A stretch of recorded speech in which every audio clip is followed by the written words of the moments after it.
করছি, সেদিন জাহান্নামীদের ভীষণ কষ্ট হবে, আর জান্নাতীদের জন্য অত্যন্ত আসান হবে, অবস্থাটা খুবই আরামের হবে।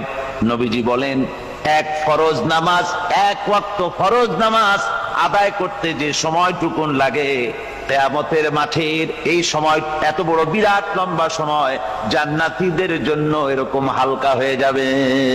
সুবহানাল্লাহ।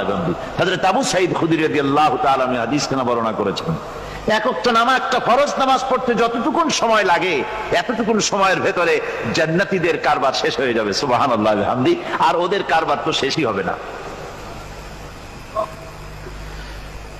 وَيَوْمَ تَشَقَّقُ السَّمَاءُ بِالْغَمَامِ وَنُزِّلَ الْمَلَائِكَةُ تَنزِيلًا।